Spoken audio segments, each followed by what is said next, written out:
तो हम पॉलिनोमियल में पढ़ रहे थे केस स्टडीज। लास्ट लेक्चर में एक केस स्टडी पढ़ी थी, आज भी एक केस स्टडी हम कवर करेंगे। तो चलो कर देते हैं शुरुआत। दे बेटा, ये है केस स्टडी, आप इसको पहले पढ़ लो, वीडियो को पॉज करो और पढ़ लो। ठीक है, पढ़ लिया?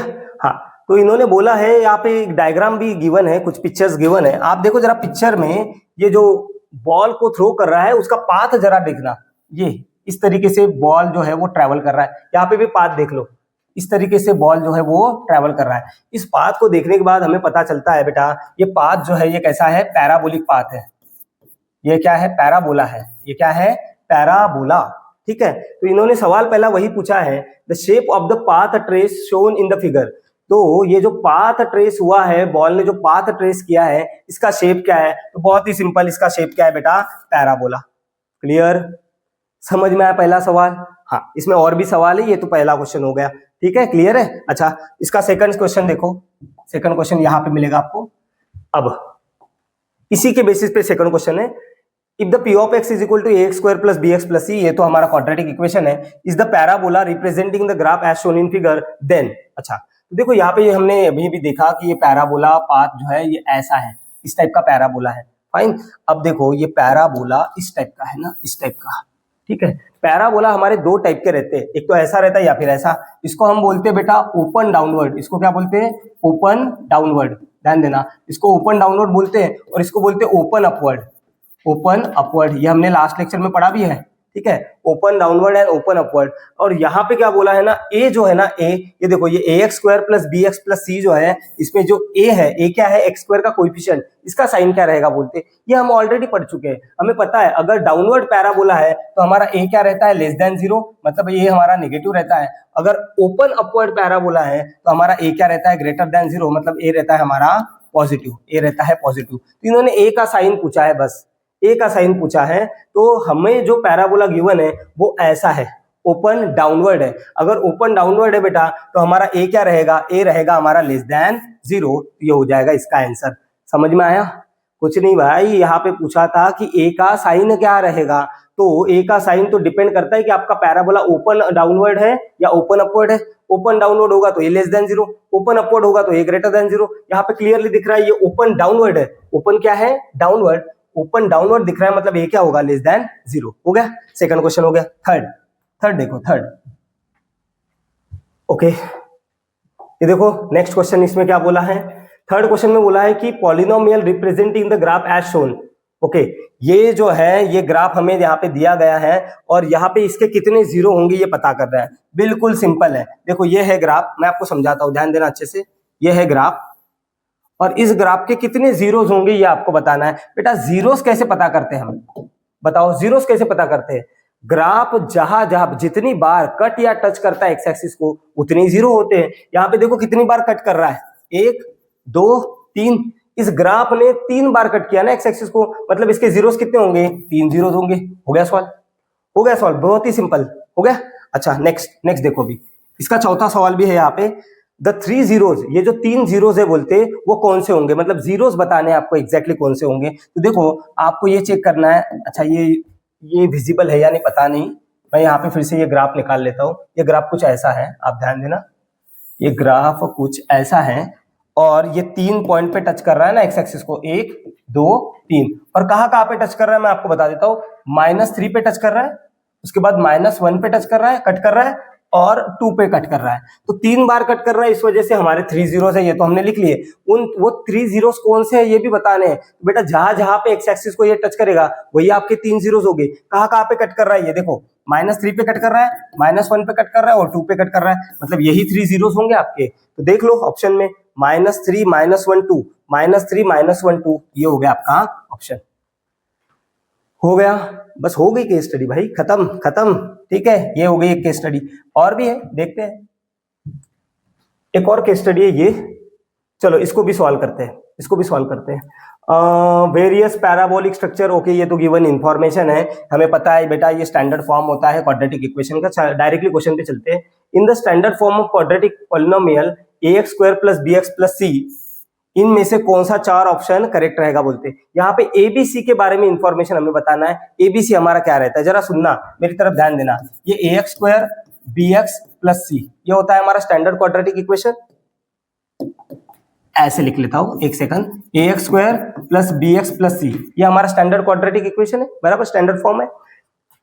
यहाँ पे ए बी सी हमारे तीनों कांस्टेंट रहते हैं, ए बी एंड सी तीनों क्या रहते हैं, कांस्टेंट। कांस्टेंट माने नंबर रहते हैं, कांस्टेंट माने नंबर। यहाँ पे ना ध्यान देना, अच्छे से सुनना, क्वाड्रेटिक इक्वेशन की एक कंडीशन होती है कि आपका ए जो है वो जीरो नहीं रहना चाहिए, ए जो है वो क्या नहीं रहना चाहिए, जीरो। अगर आपका ए जीरो हो गया तो इसका ये क्वाड्रेटिक रहेगा ही नहीं। जरा समझो तो जरा, अगर मैं ऐसा लिखूं 0x square plus 3x plus 5, तो बेटा ये क्वाड्रेटिक इक्वेशन होगा ही नहीं। क्यों? क्योंकि 0x स्क्वायर का मतलब क्या हो जाएगा, जीरो,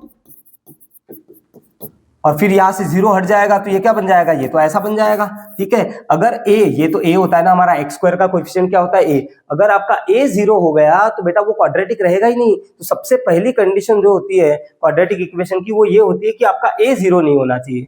उसके बाद आपके जो ए बी सी है, ये तो नंबर होते हैं, ये रियल नंबर्स होते हैं। ये क्या होते हैं, real number. A B C number कोई भी रहे चलेगा, कौन सा भी नंबर रहे चलेगा, वो होल नंबर हो सकते हैं, इंटीजर्स हो सकते हैं, रैशनल नंबर हो सकते हैं, एबीसी कोई भी नंबर रह सकते हैं। बस कंडीशन ये है कि ए जीरो नहीं रहना चाहिए। क्या कंडीशन है, ए जीरो नहीं रहना चाहिए। तो यहाँ पे देखो, अगर ऑप्शन नंबर डी आप चेक करते हो, यहाँ पे लिखा है A is a non zero real number and B and C are real number. A zero नहीं रहना चाहिए, ए जीरो रहा तो वो क्वाड्रेटिक नहीं होगा। तो ए जीरो नहीं है, ऐसा ऑप्शन कहाँ पे है, ऐसा ऑप्शन है डी, ओनली डी ऑप्शन है। तो आपका करेक्ट आंसर होगा डी, ठीक है। बहुत ही इंपॉर्टेंट है, याद रखना, क्वाड्रेटिक इक्वेशन की कंडीशन क्या होती है, ए जीरो नहीं होना चाहिए, बाकी ए बी सी कोई भी रियल नंबर हो सकता है, ठीक। Clear clear clear, okay. अब इसका सेकंड क्वेश्चन करेंगे, इसका सेकंड क्वेश्चन, यहाँ पे आ जाओ, यहाँ पे आ जाओ।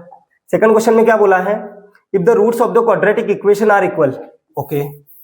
अगर कोई क्वाड्रेटिक इक्वेशन है, ध्यान देना, अगर कोई क्वाड्रेटिक इक्वेशन है जैसे कि ax square plus bx plus C, इसके जो रूट है, रूट यानी जीरो, रूट यानी क्या होता है, जीरो। अगर वो इक्वल है, इक्वल रूट्स की बात कर रहा है ये, अगर वो इक्वल है तो आपका डिस्क्रिमिनेंट क्या रहेगा, बोलते डी माने क्या होता है, डिस्क्रिमिनेंट। ध्यान देना, डी मतलब होता है डिस्क्रिमिनेंट, और इसका फॉर्मूला होता है बी स्क्वायर माइनस 4ac। तो अगर आपके रूट्स इक्वल है तो डी की वैल्यू क्या रहेगी, बोलते हैं, ठीक है। वैसे ये चैप्टर नंबर जो 4 है क्वाड्रेटिक इक्वेशन, उसमें आता है डिस्क्रिमिनेंट। फिर भी आपको मैं बता देता हूँ कुछ चीजें। अगर आपकी डी की वैल्यू ग्रेटर देन जीरो है तो आपके जो रूट्स रहते हैं, आपके जो रूट्स रहेंगे वो रियल रहते हैं एंड अनइक्वल रहते हैं, real and unequal. Real and unequal का मतलब आपकी जो एक्स की वैल्यू रहेगी वो ऐसे कुछ आएगी, 2 3 ऐसे, मतलब एक्स का आंसर आएगा, रियल नंबर होंगे, लेकिन एक्स का आंसर क्या रहता है, अलग अलग रहता है, अलग अलग रहता है। अगर आपका डी जीरो है तो आपके रूट्स कैसे रहते हैं, रियल रहते हैं और इक्वल रहते हैं। कैसे रहते हैं, रियल एंड इक्वल रहते हैं। मतलब एक्स के जो दो आंसर आएंगे वो दोनों क्या आएंगे, सेम आएंगे। एक्स के जो दोनों आंसर आते हैं वो सेम आते हैं। हमें तो पता है ना बेटा, अगर क्वाड्रेटिक इक्वेशन है तो उसके दो रूट तो आएंगे, दो आंसर आएंगे। अगर दोनों आंसर अलग है तो उसको बोला जाता है roots are real and unequal, उसके लिए डी रहता है ग्रेटर देन जीरो। अगर दोनों आंसर सेम आते हैं, दोनों आंसर सेम, सॉरी दोनों आंसर क्या आते हैं, सेम, तो उसको बोला जाता है roots are real and equal, तो उसके लिए डी क्या रहता है हमारा, जीरो। अगर डी आपका लेस देन जीरो है तो रूट्स रहते हैं अनरियल या फिर इमेजिनरी, अनरियल या फिर इमेजिनरी। अब यहाँ पे कंडीशन क्या है, हमारे रूट्स कैसे बोलते हैं, इक्वल। तो बेटा इक्वल रूट की कंडीशन क्या है, आपका डिस्क्रिमिनेंट क्या होता है, जीरो होता है। तो डिस्क्रिमिनेंट जीरो ढूंढ लो, ये ठीक है। वैसे आप ये डिटेल में पढ़ोगे चैप्टर नंबर 4 क्वाड्रेटिक इक्वेशन में, थोड़ा सा मैंने इंट्रोडक्शन दे दिया, याद रख लो अभी के लिए। डी ग्रेटर देन जीरो है तो roots are real and unequal, अलग अलग रूट आएंगे। डी इक्वल टू जीरो है तो roots are real and equal, दोनों एक्स के आंसर सेम रहेंगे। और डी अगर लेस देन जीरो है तो रूट कैसे रहते हैं, अनरियल रहते हैं, ठीक है। तो इसका आंसर हो जाएगा क्या, डी इक्वल टू जीरो, ठीक। चलो आगे बढ़ते हैं, नेक्स्ट क्वेश्चन देखते हैं इसका। ओके नाउ ये है क्वेश्चन, देखो यहाँ पे क्या बोला है, graph of the polynomial x square plus 1। Okay, हमारे पास एक पॉलिनोमियल है बेसिकली एक्स स्क्वायर प्लस 1, और इन चारों में से कौन सा आंसर सही रहेगा बोलते। देखो ये है क्वाड्रेटिक इक्वेशन, क्या है, क्वाड्रेटिक इक्वेशन। और क्वाड्रेटिक इक्वेशन में रूट्स कितने मिलते हैं आपको, रूट्स या क्वाड्रेटिक इक्वेशन के जीरोस कितने होते हैं बेटा, जीरोस 2 होते हैं। कितने होते हैं, 2। क्वाड्रेटिक इक्वेशन के हमेशा जीरोस कितने आते हैं, 2 आते हैं। ये हमें ग्राफिकली कैसे पता चलता है, ग्राफिकली ऐसे पता चलता है कि क्वाड्रेटिक इक्वेशन के ग्राफ जो है ना वो पैराबोलिक होते हैं। एक तो अपवर्ड पैराबोला होता है अपवर्ड ओपन पैराबोला होता है या फिर डाउनवर्ड ओपन पैराबोला होता है, ठीक है, ऐसा होता है ना। क्वाड्रेटिक इक्वेशन के ये होते हैं ग्राफ, एक तो ओपन अपवर्ड रहता है या फिर ओपन डाउनवर्ड रहता है। चाहे ओपन अपवर्ड रहो चाहे ओपन डाउनवर्ड रहो, इसके रूट तो आपको दो ही मिलेंगे। रूट कितने मिलेंगे? दो, क्योंकि ये क्वाड्रेटिक इक्वेशन है, बराबर है। अगर रूट दो मिलेंगे मतलब इसका ग्राफ जो है वो एक्स एक्सिस को दो ही बार कट करेगा। फिर से एक बार सुनो, ये क्वाड्रेटिक इक्वेशन है, बराबर है। क्वाड्रेटिक इक्वेशन के रूट्स कैसे मिलेंगे? कितने मिलते हैं? दो ही मिलते हैं हमेशा, ठीक है। और इनके ग्राफ कैसे होते हैं? पैराबोला, एक तो ओपन अपवर्ड या फिर ओपन डाउनवर्ड। अब क्योंकि रूट दो मिलते हैं मतलब ये जो पैराबोला है वो एक्स एक्सिस को हमेशा दो बार ही कट करेगा, बराबर है। चाहे ओपन अपवर्ड हो चाहे ओपन डाउनवर्ड हो, दो ही बार कट करेगा, ठीक। अब देखो तो ऑप्शन क्या बोला है यहाँ पे, ये जो है इन्होंने बोला है कि भाई ये जो इक्वेशन है पॉलिनोमियल एक्स स्क्वायर प्लस 1, इन चारों में से इसके लिए कौन सा ऑप्शन सही रहेगा। तो यहाँ पे पहला ऑप्शन देखो, intersect x axis at two distinct point. बेटा ये आंसर ही तो सही रहेगा ना। Touches x axis at a point नहीं, एट अ पॉइंट नहीं, दो पॉइंट में टच करेगा, क्योंकि यहाँ पे इसके जीरोस दो होते तो दो पॉइंट में टच करना चाहिए। तीसरा ऑप्शन है neither touches nor intersect x axis, ये भी नहीं हो सकता। और नेवर इंटरसेक्ट वाई एक्सिस, ऐसा भी नहीं हो सकता। तो बेटा सिंपल सी चीज है, क्योंकि ये क्वाड्रेटिक इक्वेशन है, इसके दो रूट रहते हैं, तो इसका जो ग्राफ रहेगा पैराबोला ग्राफ, वो हमेशा दो बार एक्स एक्सिस को क्या करेगा? टच करेगा। तो समझ में आया आपको ये? हाँ, तो ये हो गई हमारी केस स्टडी कंप्लीट।